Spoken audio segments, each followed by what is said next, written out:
Greetings, I am Tom Murrow, and this is my year of depth.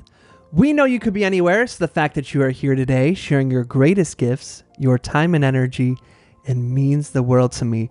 I hope you know that in this moment you are valued, you are loved, and you are appreciated just as you are. This is my birthday edition. This is my birthday week. And so what I like to do each year is take time on my birthday to reflect and to share with you my gratitude, my self-expression, my thankfulness for this year that I have just gone through. One of the rituals that I have for my birthday that one of my mentors, Jessica Estevez, shared with me is to write down a self-love affirmation for each year that I have been alive. And so what I will be doing this week is journaling each of the 34 things that I love about myself.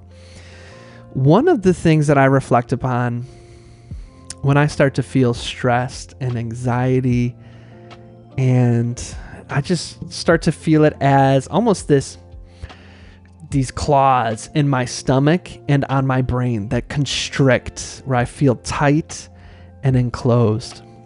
What I do when I feel that is I tap back into that self-love that I have for myself. Because oftentimes when I'm feeling that grip of anxiety, what I find is it's usually a fear of lack that comes and grabs me. One of my big limiting beliefs is around my fear or scarcity about time. That I feel that there is not enough time to accomplish the things that I want. And what's funny is I feel that most around three things. One, when I am late for a meeting with somebody. Two, when I have way more to-dos than I have time. Three, and this one you might laugh at, is when I take a day off and I'm relaxing, and let's say I can relax from noon until 6, and then at 6 I have a commitment, usually time to put my daughter to bed commitment. When I'm like an hour away from the end of my relaxing time, I get so anxious. I don't know if any of y'all experience this. And it's this anxiousness of, did I relax enough? I should have relaxed more. I need to add more relaxing time. And this, I'm going back into my work. I'm feeling nervous about it. And really what all three examples come back to is this feeling of enoughness. If I'm late for this person, they will think that I am not enough. If I don't accomplish all of these tasks, this to-do list, it'll demonstrate that I'm not smart enough, that I'm not good enough, that I won't be able to prove to all of my doubters, to the world, to my haters, that I can accomplish these things. And with the relaxation one, that I am not good enough or balanced enough in my life. Now, these aren't consciously the thoughts that go through my mind. Normally, it's almost this tunnel vision, grippiness. And so I have to dial back and recognize that just who I am by being alive, you're doing an awesome job. That you're amazing, that I love you. And when I walk through this gentleness ladder, as I like to call it, where I've climbed this ladder into anxiety and I walk back down it, by each rung, I set my foot down on a rung of the ladder and share, hey, here's something to remind you. Here's a reminder to be gentle with yourself. Hey, here's a reminder that you are loved. when I can embrace that love for myself, it helps me to just go through the entire day in such a smoother and more in tune way. And really what the in tuneness, what the connection that I'm reestablishing is with my inner self. And really inner self is just a a more comfortable or not stereotypical but socially acceptable way of saying me. That it's embracing that love for me. That's not the ego. That's not, I am so awesome, back to proving my worthiness. But just who I am without needing to accomplish anything or have accolades. You're awesome. So those, at least once a year, writing down one thing I love about myself for each year I've been alive, it's just an awesome practice to cultivate. So I appreciate having that. So here's what we're going to do today is I invited some friends to submit some questions.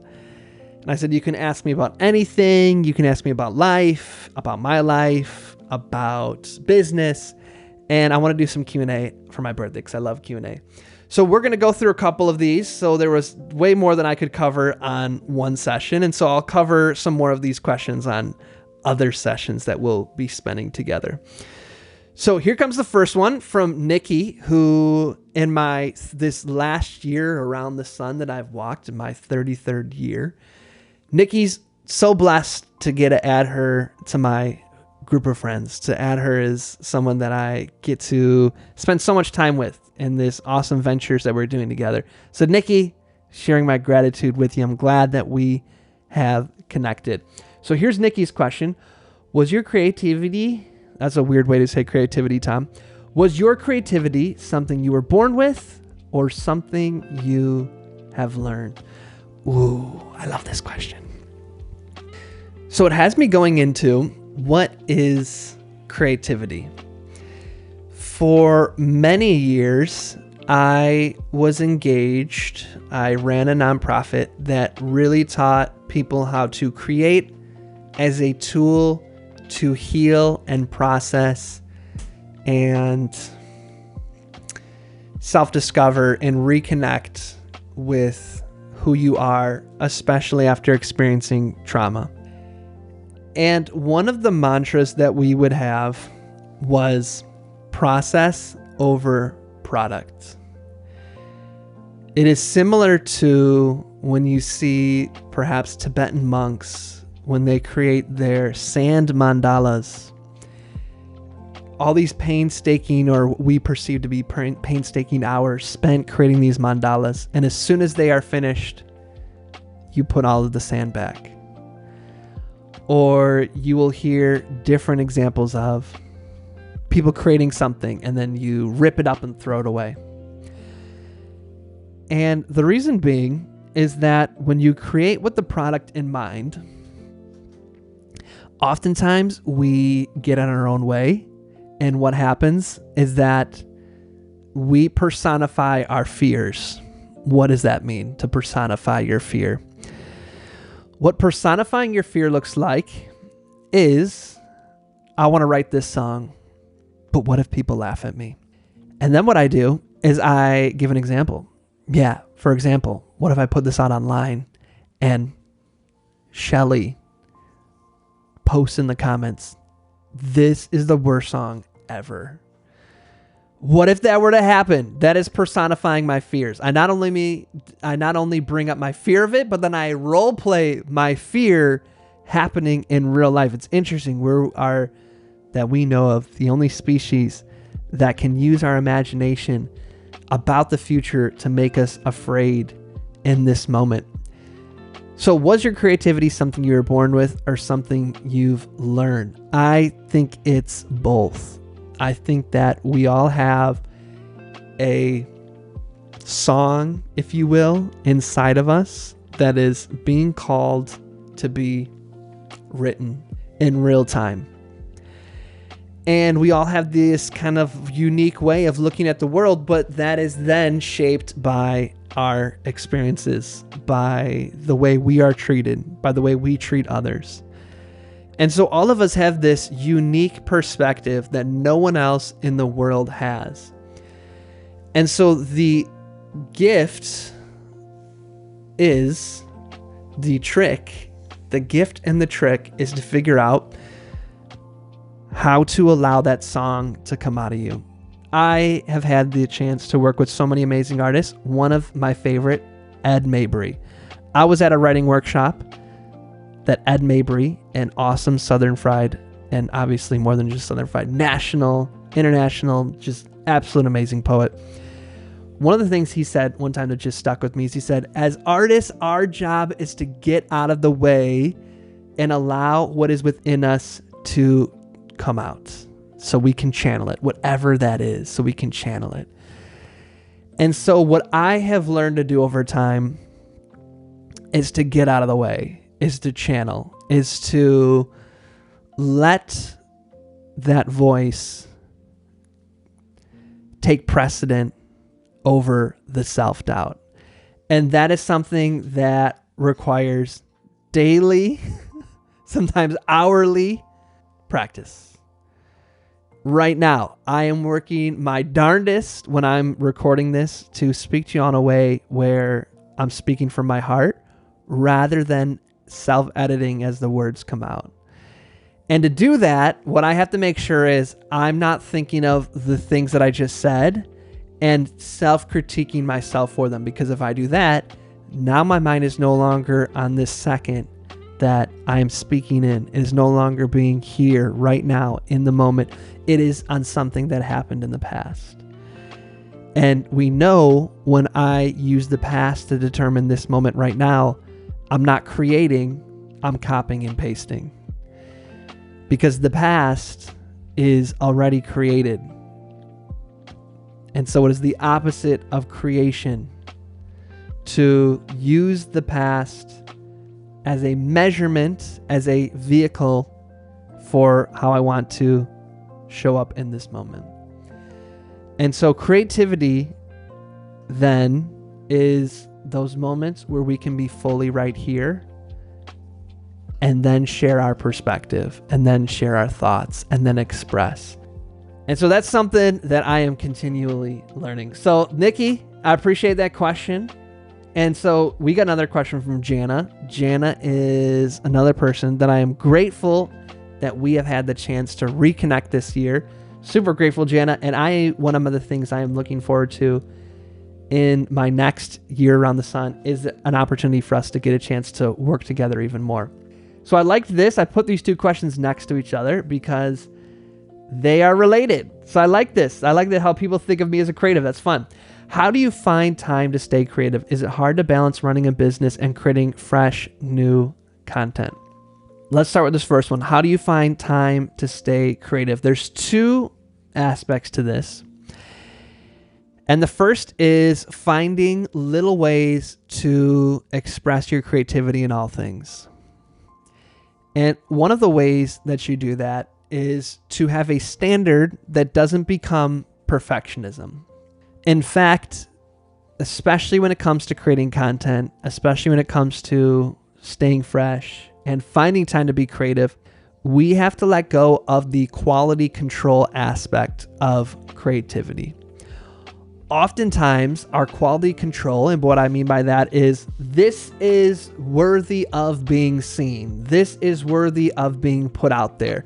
This is good quality. That quality control, we, especially when it comes to our own creative, are the worst judges, determinations, deciders of if this is worthy. Because as we have been talking about, we are usually our own worst critics because we are personifying our own fears and using that lens to then view our own work.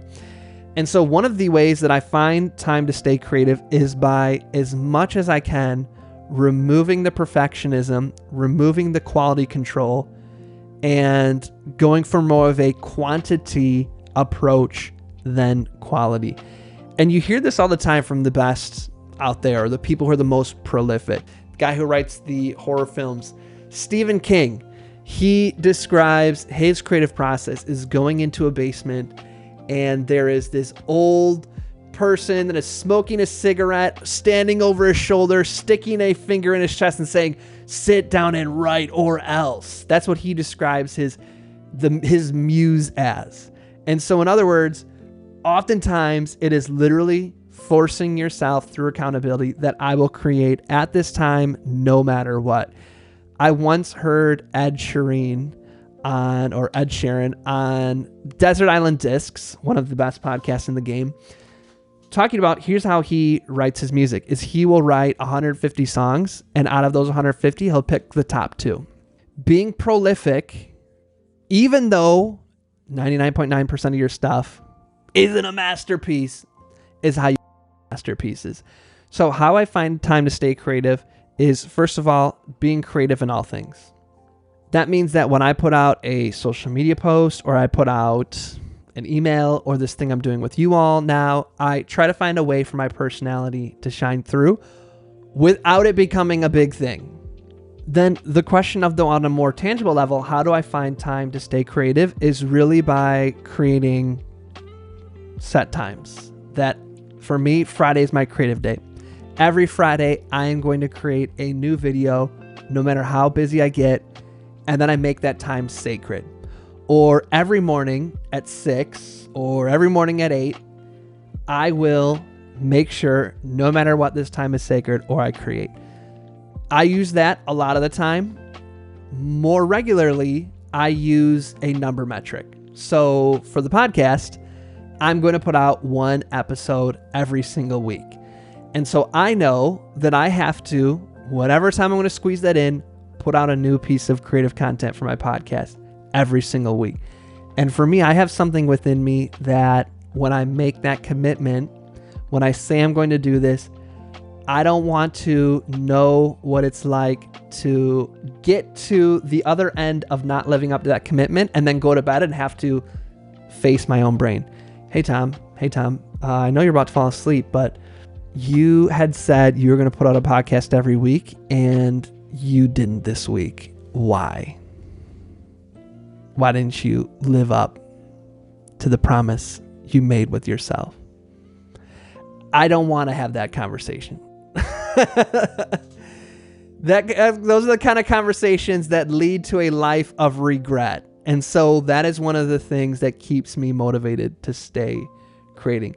It is hard to balance running a business and creating content. The reason being is the more successful your business becomes, the more time you spend on standard operating procedures, managing, admin, customer service, these kind of things. And the less time you then have for other things, especially content. There's a box, if you can imagine, where you have a box that says needs to be immediately done and is a high priority. Then you have another box that says needs to immediately be done and is a low priority. Then you have another box that says doesn't need to be immediately done but is a high priority. Isn't a high priority, doesn't need to immediately be done. So you have these kind of boxes, right? And so what often happens, the more successful we get into business, is the more time you spend on high priority, needs to be done immediately. And so creating content usually falls into the doesn't need to be done now, but is a high priority. And so the more structure you can create and time you can dedicate that allows you to spend on the not a high priority, not do immediately, and the not do immediately but high priority, that's usually where your content falls in there. But when it comes back to it, I find that you just have to create hard and fast rules. I will, no matter what, put out this many pieces of content a week. And I find for me, that's what keeps me dedicated to the process. And really, most importantly here is you have to lower the quality and perfection metrics that you're using to put stuff out there. And the thing is the more prolific, the more quantity you put out, the better you get anyways. Jana, that was really fun to answer. Thank you. All right, we got one coming live from Bess, my sister. I love you so much. Love the talks that we have had in this year. Looking forward to the talks we're going to have in this next year. What is a quote or a mantra that helps you get back to the present moment when you feel your mind wandering or have anxious feelings? This one's an easy one for me.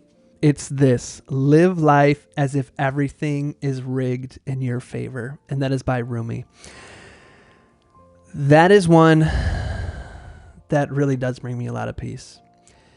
And I started this episode talking about anxiety. So anxiety is definitely, if I don't give off the impression, just know anxiety is something that I journey with. The other day I was sitting there and I can't remember what Adora asked me. Maybe something like, what are you thinking about? Or something like that. And I was just like, I'm just trying to calm down my own anxiety. Like that was what was just going on inside of me. And so this live life as if everything is rigged in your favor. I have a poem that I wrote that is out there that basically talks about, what if for just 1 hour I was to completely let go and do this, to live life as if everything was rigged in my favor. I'm sure some of y'all relate to this. What if I didn't try to control everything? What if I didn't try to balance all of the balls that I'm juggling?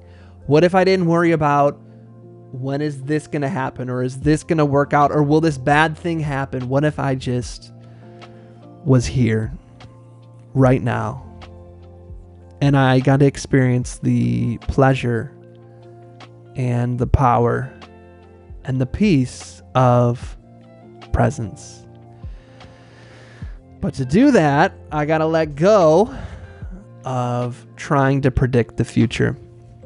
That has been one of my ahas of this year, is that one of the things that keeps me from being here is I am continually trying to anticipate my next step. Anticipate what are the most likely outcomes that are about to happen next. The problem with this is that for the most part, I can definitely say I anticipate the worst or close to the worst possible outcome that could happen. So I think, I wonder what's going to happen in this next meeting. And my mind will go to, oh my God, what if this thing happens? What if you say the wrong thing and it pisses this person off and then it goes viral and nobody loves you and everybody hates you and you end up destitute? That's usually our mind does some variation of the worst possible outcome. Now, here's why. Here's biologically why our mind does that. If our mind and body, if our mind can anticipate the worst possible outcome, and I can then mentally prepare myself for that, if anything happens that's less severe than the worst possible outcome, then I have prepared and it's all good. And so instead of imagining the best thing, because if I imagine the best and the worst happens, oh my God, I didn't prepare for this, we imagine the worst. And so when I constantly am imagining the worst, I constantly get these feelings that are come with imagining myself in the worst possible situation. And it clouds my thinking. It clouds my creativity. It has me operating from a place of lack and scarcity. And so instead, if for even a few seconds, I don't imagine the future at all, because I have this trust that it's all going to work out in my favor, then what is there to be scared of? And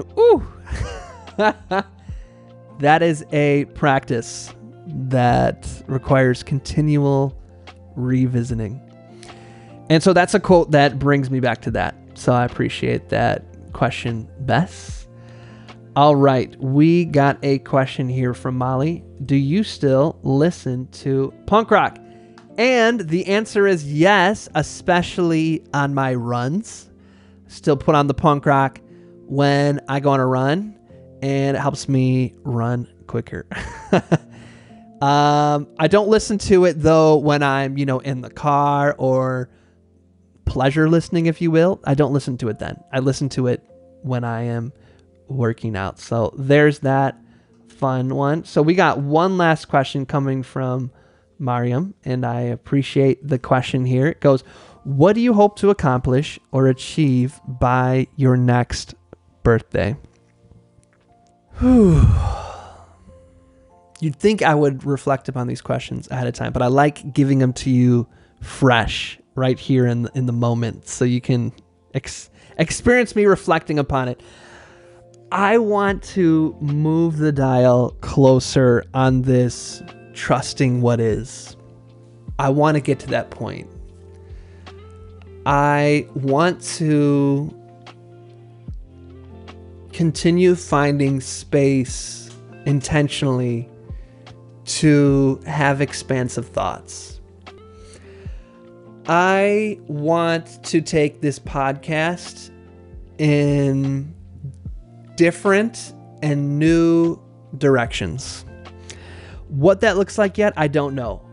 I have put out over 300 episodes at this point, and I've already tried some new things. If you've seen, I'm doing more solo episodes. I'm adding music to the episodes. Visually, I'm doing new things. I'm doing more panel and group interviews than solo interviews. And so I'm curious to see where that goes. By the next birthday, here's interesting. Here's what's happening. Is I have all of these very definite and clear goals and accomplishments that I want to do by my next birthday. And there's something that is preventing me from telling you what they are. And it comes back to this age-old fear that I have. You've probably heard the story a million times. The reason I started my podcast was because I realized, it was on New Year's Day, I realized that I was afraid of rejection and ridicule. And that was why I wasn't putting myself out there.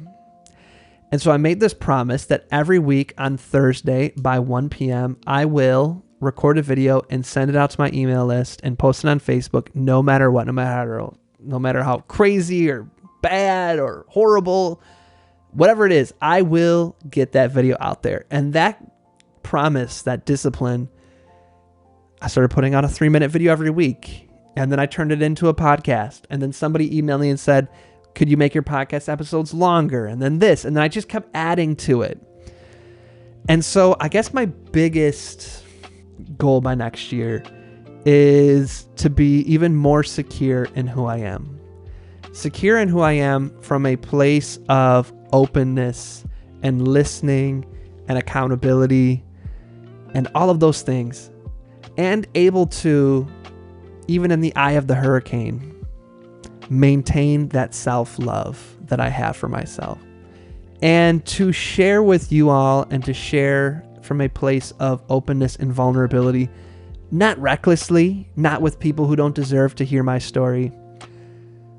But for those of you like y'all who are listening, who are a part of my community and we care about each other, taking a few more steps into the openness, into the vulnerability, but from a place of strong centeredness in who I am. I want to be less of that pleaser and more of the, this is who I am. And I don't need to do things to try to get people to like me because I already like me. That is where I want to, in that emotional area, where I want to see the most amount of growth, especially as a dad, so that I can show up as strong as I can in my relationships without ego or limiting beliefs or fear or paradigms holding me back. So that was a nice aha, Miriam. I appreciate you, giving that question so that I could go on that journey I just went on. Folks, this was a blast. I'm looking forward to sharing more Q&A episodes with you. They're my favorite. I hope you like them. Let me know if you have feedback on how you're enjoying some of these new structures we're doing with the podcast. tom@tomearl.com. It's a great way. You can DM me on any of my social media. If you want to submit a question to ask in the future, you can email me, tom@tomearl.com, or you can go to tomearl.com/ask, A-S-K, tomearl.com/ask, and you can submit your question there, and that can give me an opportunity to answer your question because I love Q&A. This has been so much fun. I have had the absolute pleasure getting a chance to spend these past 365 days with you, and I'm looking forward to continuing this journey together. I will use my own prompt, my invitation to you, even if it's not your birthday, even if your birthday's not for a long time. I want you to write down 5 things you love about yourself. 5 things you love about yourself. Write them down.